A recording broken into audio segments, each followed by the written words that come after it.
Hello, everyone. I'm John Arroyo. I'm a third-year PhD student in MIT's Department of Urban Studies and Planning.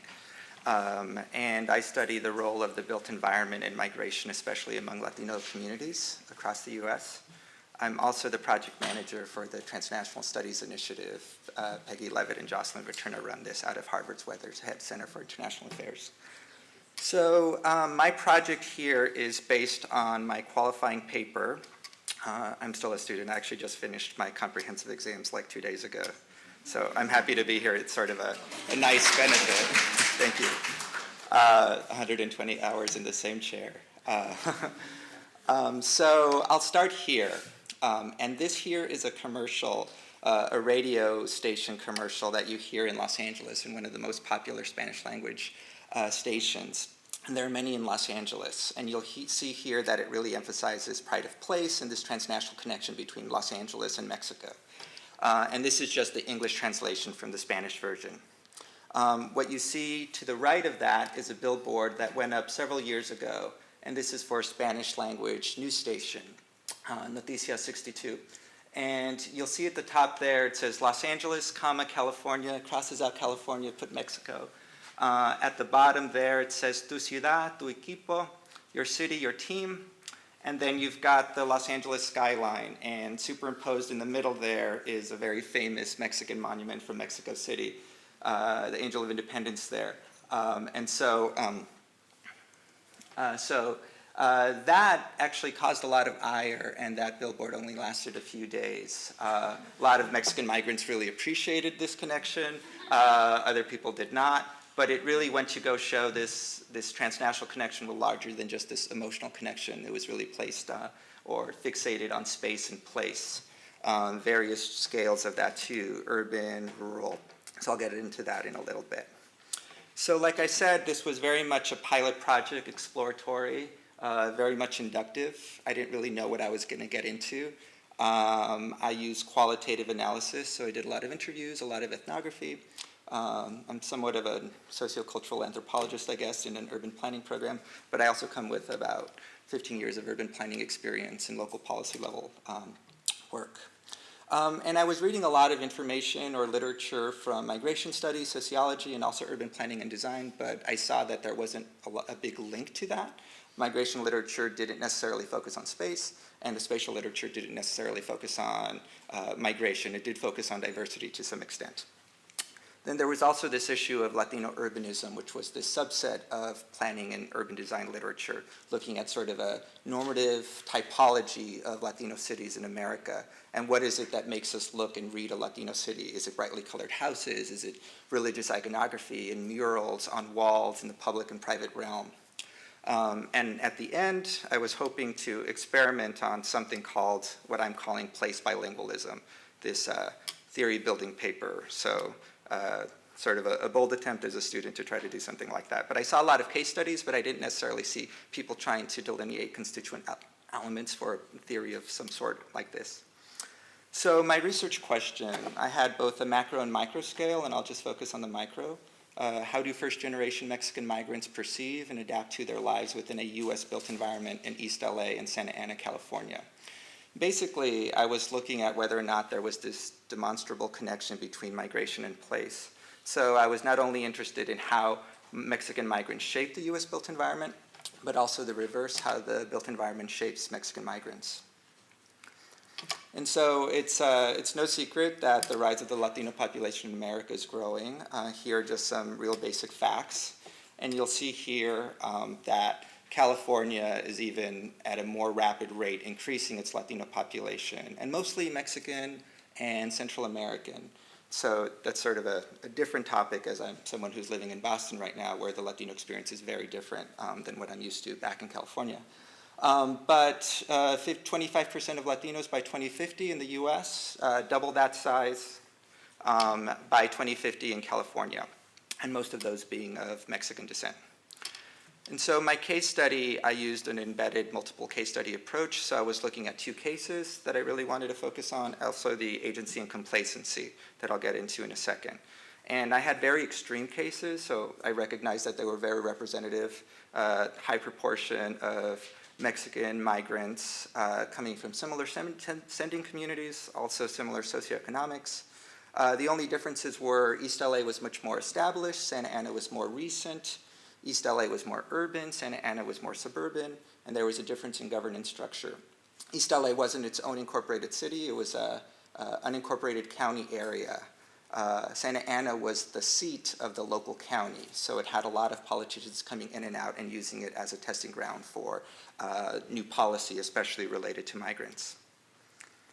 So the difference, the geographic space, I should say, along the 5 highway connecting these two areas, these two counties, is about 25, 30 miles, East LA and Santa Ana.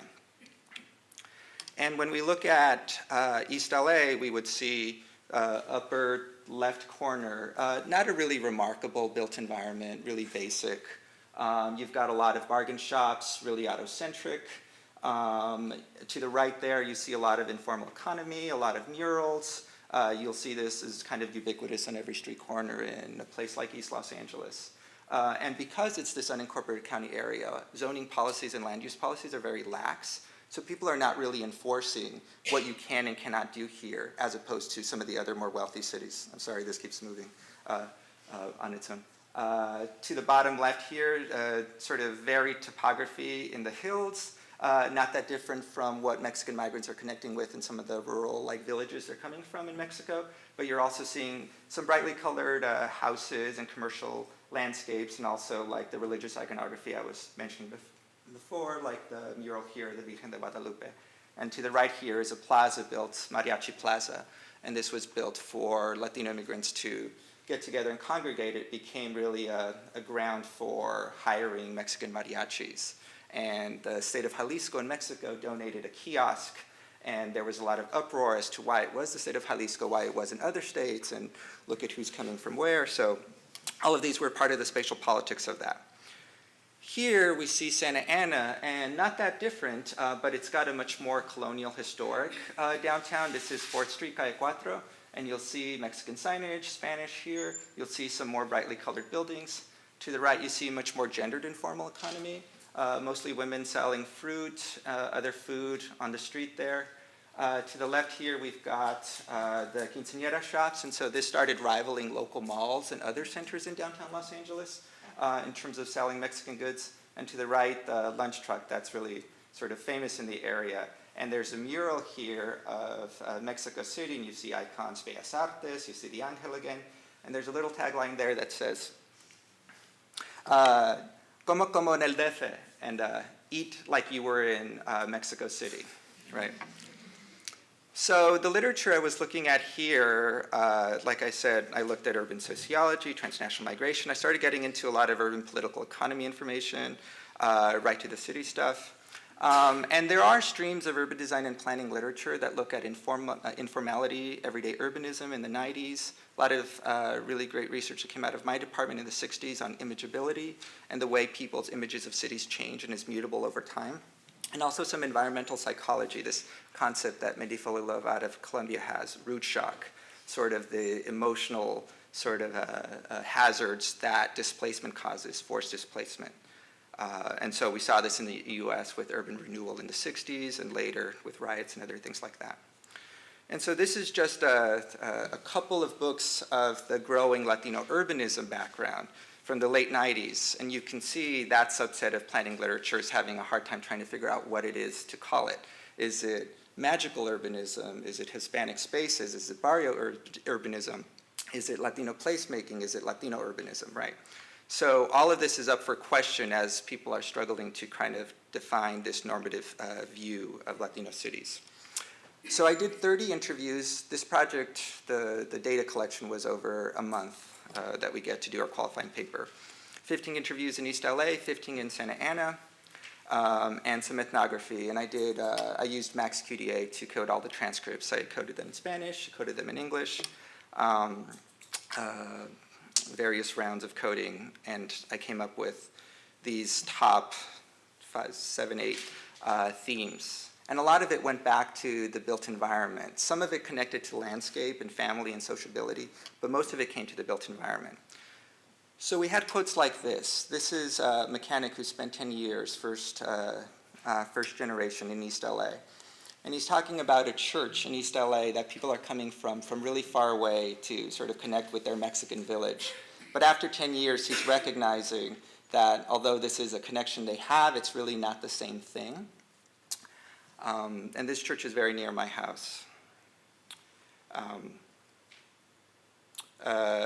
This quote here from Enrique, he's a community activist. He's been in Santa Ana for less than 5 years. He's talking about how Mexico City, where he's from, was very urban, but he came to Santa Ana. It was really clean. It was a different built environment. He actually really appreciated it. It felt like the first world, he says. So here's a plaza in Santa Ana, and before this plaza was built, there was this really great place called Fiesta Marketplace. There was a carousel, and there was a kiosk, El Kiosco, and everyone was hanging out at the kiosk. New migrants, people who've been here 10, 15 years, so various generations of family. What had happened was the city didn't like that there were so many migrants congregating here and all of the informal economies that were sprouting around that they decided to tear it down. And they built this very popularly used plaza, as you can see here. And so the community was very upset, and they had a personal affront to this. So they created all of these theatrical pieces showing how hurt they were. And so here are people sort of covered in brown sheets. And there's, you see the imagery here, El Kiosco, Fiesta Marketplace, and other people using like labels of authority, police, city, commissioner, I think it says. And this is right across the street from the plazas now. Here's another one where Sandra, an artist who's been in Santa Ana 20 years, talks about her grandmother making her take a walk around a fountain at a local traffic circle because it reminded her of the fountain where she's from in Mexico, in Guanajuato. But Sandra says, for me, it's too American to remind me of Mexico. Now, Sandra's interesting because this observation on the left side, on the left side here, what you see is kind of Main Street USA. It's not really Mexican. It's a very, very white and very conservative area right outside of Santa Ana. And this is sort of something that complicates our image of what Orange County is, or at least the perception people have on TV and the reality, that in between all of that wealth is a very poor Mexican migrant community. To the right is the actual Zocalo, or the plaza she's referring to in Guanajuato, Mexico. Much more colonial, much more pedestrian friendly. On the left side there, that traffic circle is also bounded by a traffic roundabout. And so it's not that friendly. Here, on the left side, we've got the real Angel Monument in Mexico City, and to the right, a group of Korean developers in Los Angeles, not in East LA or Santa Ana, but in Linwood, created this Mexican Disneyland. So they brought facades from all of these colonial towns and put them right next to each other and became a very famous shopping center. And this, what looks like sort of a miniature golf version of the Angel landmark. And so here's Ramon in East LA, and he's saying, we're very complex, and trying to satisfy our aesthetics, our yearns, our desires in one aspect of our culture is a problem. He goes on to reference pink houses and these Mesoamerican plazas, Moctezuma Plaza, Cuyoacan Plaza, that really don't have any meaning to him. And we're familiar with, this very historic site just outside of Mexico City, the famous Aztec temples. And then we get to East LA, and we get to artists building all of these pre-Columbian sort of spaces that no one's using because no one really feels a connection to that. And here's sort of the background and the artist here from the county public art website saying, this is a memory and form of the indigenous architecture of Mexico, in particular that of the Aztecs and the Mayans. Next to that building, we have an old, I used to go to the center, I grew up in East LA, county public health facility. And this is done in these really vivid, bright colors, and it sort of leads your eye to see this visual sort of Aztec temple. And inlaid in that are all these Mesoamerican images. But a block away, young adolescents who are Mexican migrants are having a hard time finding any public space to hang out in. Or we have Guanajuato here, a very famous colonial city of brightly colored homes. And then we have East LA here, all these brightly colored buildings with the mural of the Virgen, like I showed you before. So all that to say, in a very quick fashion, it leads me to something that I've been thinking about and sort of was what sparked this paper, this idea, I guess, of place bilingualism. and looking at this transnational connection and saying, migrants have strong ties to sending communities and also influenced by the receiving community. That's nothing that's new to anyone sitting in this room. But I guess the way I interpret it is that there's this spatial language we have from wherever we're coming from, in this case Mexico, in the way your everyday routines, your social norms, your customs happen, and you come to a new place, let's say the US, and now you have a new spatial language that you have to get used to. And so I know people have pushed me on this idea of language, but I guess this is how I'm seeing it. And my research showed there's really a period of adjustment. So if I was putting together David Carrasco at Harvard, anthropologist, Mesoamerican background with all of his work, he has this idea of sacred bundles, the cultural traits migrants bring with them. Peggy Levitt has the social remittances idea, right? Everything that people take back. And so this is sort of a hybrid of that.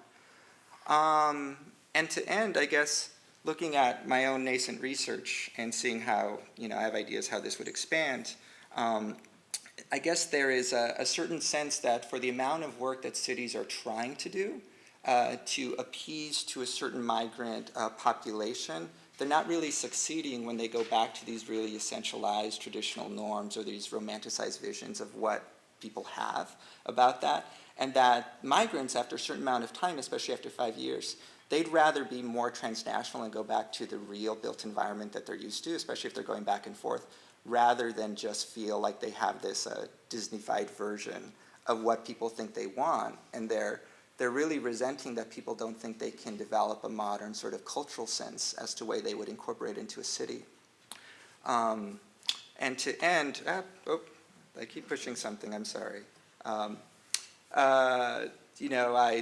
I guess I'll hit my dissertation next. And I would do various things to change this. I had a very small N, right, 30 interviews.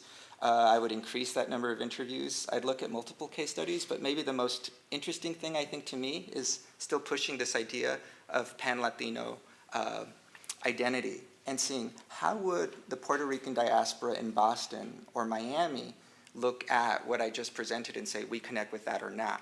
Or a Mexican population in rural Massachusetts who is like 1% of the population of Massachusetts feel about connecting with the house vernacular styles of Puerto Rican families, right? And so I'm not sure if I'm necessarily going to come to a normative thing. I think I'm trying to break away from that. And this would likely also be a transnational connection. So not necessarily looking at what came here, which was what this paper, or to the US, but also what they're taking back with them. And that question actually leads a lot for study, because you're starting to see a lot of American-style houses in rural Mexico and a lot of these villages that are a sign of economic empowerment and advancement in the US.